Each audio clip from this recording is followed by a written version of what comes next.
আসসালামু আলাইকুম সম্মানিত ভিউয়ার্স।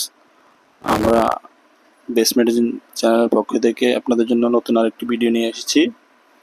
ভিডিওটি হলো লরিক্স ক্রিম পারমেন ক্রিমের, যা বাংলাদেশে খুব প্রচলিত। বর্তমানে যে চুলকানি, অ্যালার্জি, কোষ পাসরা, স্ক্যাবিস যে রোগের একটা সংক্রামক দেখা দিয়েছে, সেই রোগটির জন্য আমরা এই দুইটি ক্রিম আপনাদের কাছে পরিচিত করার জন্য নিয়ে এসেছি।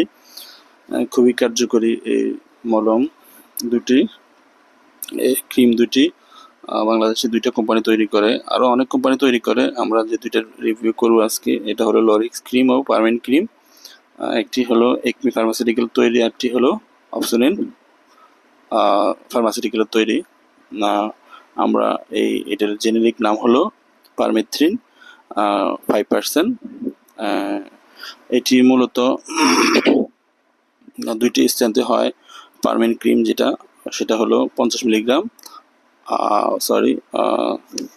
সেটি হলো একটি হলো 30 মিলিগ্রাম, আরটি হলো 15 মিলিগ্রাম। এর মধ্যে এটি ব্যবহারের নির্দেশনা হলো প্রাপ্তবয়স্কদের ক্ষেত্রে 30 গ্রামের পুরো মলমটি গোসলের পরে একসাথে লাগিয়ে নিতে হবে। আর যাদের বয়স 12 বছরের কম, 5 থেকে 12 বছর, তারা টিউবের অর্ধেক মলম লাগাতে হবে। আর যাদের বয়স 1 থেকে 5 বছর, তারা টিউবের 4 ভাগের 1 ভাগ ব্যবহার করতে হবে। আর যেসব বাচ্চাদের বয়স 2 মাস থেকে 1 বছর পর্যন্ত, তাদের 8 থেকে 8 ভাগের 1 ভাগ মলম ব্যবহার করতে হবে। আর মলমটি অবশ্যই গলার নিচ থেকে সারা শরীরে লাগাতে হবে। আর মলমটি কমপক্ষে 8 থেকে 24 ঘন্টা গায়ে লাগিয়ে রাখতে হবে। আর পুরো মলমটি এমনভাবে লাগাতে হবে স্কিনে দেখা যেন না যায়, সে পর্যন্ত মলমটি ঘষে ঘষে আলতোভাবে লাগিয়ে রাখতে হবে। এটির কার্যকারিতা খুবই ভালো। আবার একটি মলম লাগানোর পরের দিন আর লাগানো লাগবে না, আবার 7 দিন পরে আবার ইউজ করতে হবে। এটি লাগানোর পূর্বে গোসল করে নিতে হবে, গোসল করে শরীর শুকালে লাগাতে হবে। আর এর পার্শ্ব প্রতিক্রিয়া বলতে আমরা দেখতে পাই, পার্শ্ব প্রতিক্রিয়াগুলো হলো, যেসব রোগীর ক্ষেত্রে পার্শ্ব প্রতিক্রিয়া দেখা যায় মূলত হলো বার্নিং সেন্সেশন দেখা দিতে পারে, হালকা স্কিন জ্বালা পোড়া করতে পারে। আর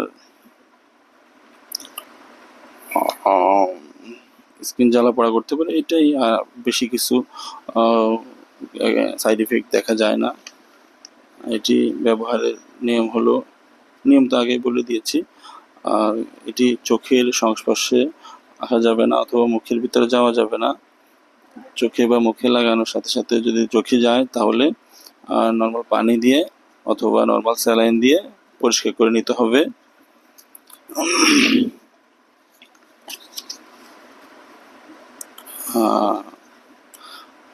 গর্ভাবস্থা বা স্তন্যদানকালে যদি কোনো রোগী ব্যবহার করতে চায়, তাহলে অবশ্যই ডাক্তারের পরামর্শ নিতে হবে।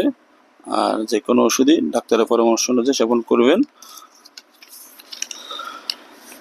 এরকম নিত্য নতুন মেডিসিনের রিভিউ পেতে আমাদের চ্যানেলটিকে সাবস্ক্রাইব করে রাখুন এবং লাইক দিয়ে রাখুন। ধন্যবাদ।